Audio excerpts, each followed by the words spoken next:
నిరుపేదలకు కాంగ్రెస్ ప్రజా ప్రభుత్వం ఎప్పుడు అండగా ఉంటుందని పరకాల శాసనసభ్యులు శ్రీ రేవూరి ప్రకాష్ రెడ్డి గారు అన్నారు. పరకాల నియోజకవర్గంలోని అనారోగ్యానికి గురై చికిత్స పొందిన సంఘం మరియు కీలా వరంగల్ మండలంలోని వివిధ గ్రామాలకు చెందిన 51 మంది లబ్ధిదారులకు 16,65,000 రూపాయల విలువ గల సీఎం రిలీఫ్ ఫండ్ చెక్కులు మరియు 35 మంది లబ్ధిదారులకు 35,04,060 రూపాయల విలువ గల కళ్యాణ లక్ష్మి మరియు షాదీ ముబారక్ చెక్కులను శనివారం సంఘం మండల కేంద్రంలోని రైతు వేదికలో అధికారులు మరియు స్థానిక కాంగ్రెస్ పార్టీ నాయకులతో కలిసి పరకాల ఎమ్మెల్యే శ్రీ రేవూరి ప్రకాష్ రెడ్డి గారు అందజేశారు.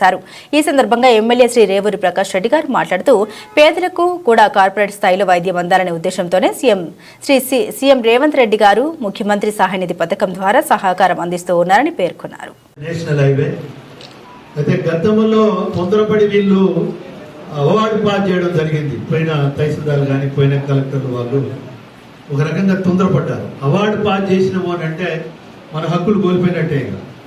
అంతేనా తహసీల్దార్? మన హక్కులు కోల్పోయినట్టు అవార్డు పాస్ చేసేసినారు.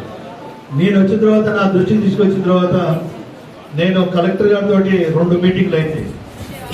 అదేవిధంగా మన జిల్లా ఇన్ఛార్జి పొంగిలేటి శ్రీనివాసరెడ్డి గారి దగ్గర కూడా దీని మీద హైదరాబాద్లో కూడా ఒక నిమిషం ఆగండి. ఇన్ఛార్జి మంత్రితో పొంగిలేటి శ్రీనివాసరెడ్డి గారి దగ్గర కూడా రివ్యూ జరగడం జరిగింది. మన గౌరవ ముఖ్యమంత్రి గారు రేవంత్ రెడ్డి గారు, అదేవిధంగా బట్టి విక్రమార్క గారు వీడియో కాన్ఫరెన్స్ లో కలెక్టర్లకు కూడా చాలా స్పష్టమైన ఆదేశాలు ఇవ్వడం జరిగింది. రైతులకు నష్టపోకుండా మ్యాక్సిమం ఎంత వీలైతే అంత చెయ్యండి అని చెప్పి చాలా స్పష్టంగా చెప్పడం జరిగింది. అంటే కలెక్టర్ దగ్గర 2 మీటింగ్లు నేను తీసుకున్నా, మన జిల్లా ఇన్ఛార్జి మంత్రి గారు తీసుకున్నారు, అదేవిధంగా ముఖ్యమంత్రి గారు కూడా మొత్తము ఈ గ్రీన్ ఫీల్డ్ రోడ్ కానీ లేకుంటే రింగ్ రోడ్స్ కానీ వీటికి సంబంధించిన దాని మీద కూడా భూసేకరణ విషయంలో రైతులకు నష్టం లేకుండా చూసుకోండి అని చెప్పడం జరిగింది.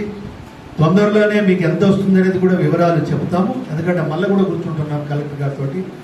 3 రోజుల కింద కూడా కలెక్టర్ గారు మళ్ళీ నాకు ఫోన్ చేయడం జరిగింది. అదేవిధంగా గ్రీన్ ఫీల్డ్ యొక్క జిఎం గారితో కూడా మాట్లాడాను. జిఎం గారే కదా, నా పీడి గారు ప్రాజెక్ట్ డైరెక్టర్ను కూడా జిల్లా కలెక్టర్ దగ్గరికి పిలిపించి 2 సార్లు కూడా మాట్లాడడం జరిగింది. అందులోంచి సాధ్యమైనంత వరకు 100% అవుతుందా, 90% జరుగుతుందా కానీ, బట్ 90% పైనే మరీ రోడ్ పక్కకే ఉండి ఏదైనా ఉంటే కొంత వ్యత్యాసం ఉంటుంది.